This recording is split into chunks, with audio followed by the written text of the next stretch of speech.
Hello friends, welcome to Mission IS. Now friends, this is the 14th list of the most expected MCQ जिसके बहुत ज़्यादा आने के chances है आपके प्रीलिम 2021 में। तो अगर आपने अप टू 13 लिस्ट ऑलरेडी हमने प्रिपेयर करके हमारी प्लेलिस्ट में डाल रही है, तो इस पे ऊपर राइट साइड पे आई बटन पे क्लिक करके आप देख सकते हो इस वीडियो के देखने के बाद। तो first question, our common future report was published by. तो आप इसका क्या कर सकते हो कि आप कमेंट सेक्शन में वीडियो को पॉज करके आंसर भी दे सकते हो। इसका आंसर है Brundtland commission. You can see here the United Nation establish a world commission on environment and development in concern with the growing opinion of world community on the environmental issue. The commission give its report also known as the Brundtland report entitled Our Common Future in 1980. Next question, consider the following statement regarding mixed farming. Very important. Agriculture is the hot topic of the UPSC prelim. So equal emphasis is laid on crop cultivation and animal husbandry. यानी कि साथ साथ किसान अपना फसल भी बोएगा और animal भी पालेगा। Like fodder crops are important components of the mix farming, ये भी राइट है। Third, crop rotation and inter cropping play an important role in maintaining soil fertility. Third statement भी 100% राइट है। तो answer is D, all the statements are above are right. The fodder crops are important components of mixed farming, and crop rotation and intercropping play an important role in maintaining soil fertility. So the right answer is this. And next question, who among the following was known as the frontier Gandhi? देखिए हमारे pack में, हमारे questions के pack में सारे history, geography, current affairs सारी चीज़ रखते हैं। तो frontier Gandhi during the India's freedom movement, तो आप जानते होंगे खान अब्दुल गफ्फार खान को जाना जाता है, जो कि नॉर्थ वेस्ट फ्रंटियर प्रोविंस, जो कि आज का बलूचिस्तान पाकिस्तान का एक सूबा है, एक इलाका है, जो आज भी चाहता है कि वो इंडिया के साथ मर्ज हो जाए, लेकिन वो अनफॉर्चुनेटली एक्सेप्टेबल नहीं है क्योंकि बीच में बैरियर्स है। राइट, तो खान अब्दुल गफ्फार खान बलूचिस्तान के लीडर थे। इनको बादशाह खान के नाम से भी बोला जाता है और सरहदी गांधी या फ्रंटियर गांधी भी कहा जाता है। Next question, which of the following vegetation can be found in Nilgiri biosphere reserve? Swamps, dry and moist, deciduous, wet evergreen forest, dry shrubs. तो नीलगिरी बायोस्फीयर एक ऐसा रिजर्व है जो कि साउथ इंडिया में है और एक बहुत ही बड़ा रिजर्व है, और इसमें सारे के सारे वेजिटेशन मिलते हैं। स्वॉम भी मिलेगा, ड्राई एंड मॉइस्ट डेसिडियस भी मिलेगी, एवरग्रीन भी मिलेगा एंड ड्राई स्क्रब भी मिलेगी। सो answer is D. You can read the Nilgiri Biosphere Reserve possess the different habitat types and unspoiled areas of natural vegetation. Like so आपकी UPSC preparation को और भी बेहतर करने के लिए अनअकैडमी ने लाया है perfect study partner for the UPSC civil service exam. New batches on every Monday. अगर आप वर्किंग क्लास है तो आप इससे फ़ायदा उठा सकते हैं, ये आपके लिए गोल्डन अपॉर्चुनिटी है।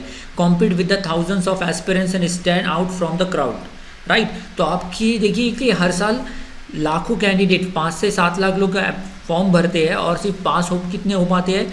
ओनली 10 to 15,000 प्रीलिम पास कर पाते हैं। Finally only 8 to 900 finally select होते हैं, उसमें से भी 100 कैंडिडेट ही IAS ऑफिसर बनते हैं। तो आपको क्राउड से हट के कोई काम करना है। राइट, तो इसमें आपका जो एक कोर्स रहेगा, इसमें प्लस सब्सक्रिप्शन रहेगा, इंडियाज़ बेस्ट एजुकेटर रहेंगे, इंटरेक्टिव लाइव क्लासेस होगा।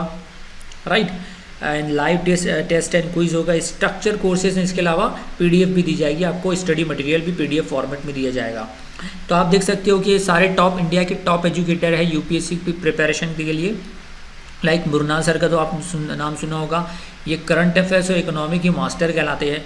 राइट, आतिश सो ये सारे के सारे टॉप एजुकेटर। इनके अलावा इनका नाम लिखा हुआ है मुरनाल पटेल सर, सुदर्शन गुज्जर सर, ये है आयुष संघी, इकोनॉमिक के लिए अच्छे टीचर माने जाते हैं। दीपांशु सिंह करंट अफेयर्स के एक्सपर्ट है। राइट, तो इनसे फ़ायदा उठा सकते हो। अब ये 3 तरीके का prelim plus mains integrated course है जो कि हर मंडे को चलेगा। तो इसमें 3 तरीके की कोर्स है। मिशन बायलिंगुअल, ये बायलिंगुअल मतलब दोनों हिंदी इंग्लिश दोनों लैंग्वेज में होगा। कम से कम 6 महीने का होगा, 1 साल का या 24 महीने का। राइट, यानी अगर आप 6 महीने का सब्सक्राइब करते हो तो मतलब आपका टारगेट है कि 27 जून को जो प्रीलिम होने वाला है उसके लिए आप तैयारी कर रहे हो।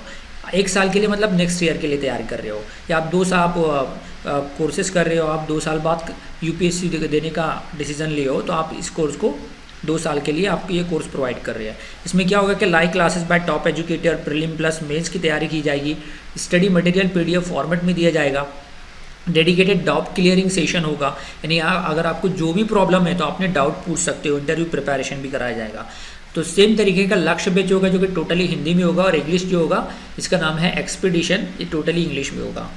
सो बिना देर किए हुए डिस्क्रिप्शन में एक लिंक दिया है, इसलिए अगर आप उस पर इस कोर्सेज को ज्वाइन होना चाहते हो तो लिंक पे क्लिक करके ज्वाइन हो सकते हो।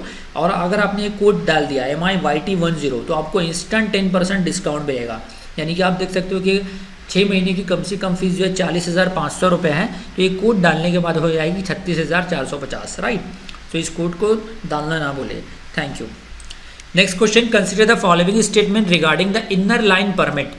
It is a document required by the non-native to visit or stay in the state that is protected under the ILP system. बिल्कुल राइट है। Second, at present it is required only in Arunachal Pradesh and Nagaland, right. Only make this statement wrong. The ILP is issued by the central government. ILP central government के जरिए issue नहीं होता बल्कि state government के जरिए।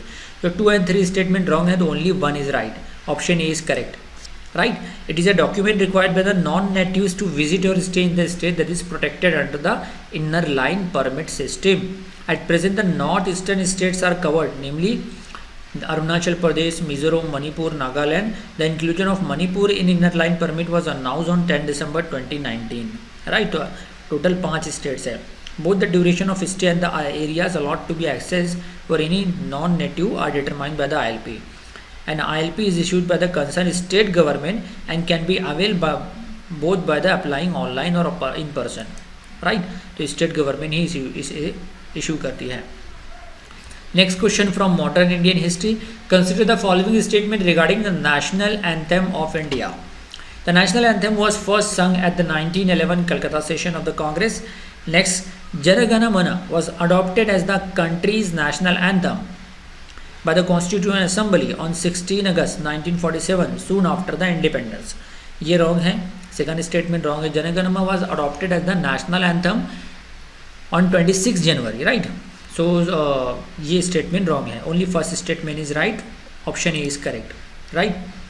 सो Jana Gana Mana was adopted as a countries national anthem by constituent assembly on India on January 24, 1950, यानी 26 जनवरी को हमारा रिपब्लिक डे है, तो उससे 2 दिन पहले, the last day of its last session, right. And national anthem was first sung at the Calcutta session of the Congress in 1912. The song was published under the Bharat Vidhata in Tattvabodhini Patrika, which was the official publication of the Brahmo Samaj, and which of the Tagore was the editor.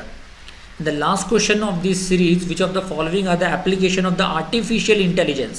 Artificial intelligence बहुत ही hot topic है। Assistance in surgeries में होगा, personalize shopping होगा, financial accounting होगा, तीनों ही में यूज होगा। Answer it's D, right. तो it has a lot of application in artificial intelligence has a lot of application in different fields, like बहुत सारे इस्तेमाल है, like financial reporting, personalize shopping, assistant in surgeries, deep learning, cyber security, intelligence gathering etcetera, right. So you can click on this to get the more details and its application. So I hope IAS aspirants you enjoy this video. So don't forget to like and subscribe our channel Mission IAS.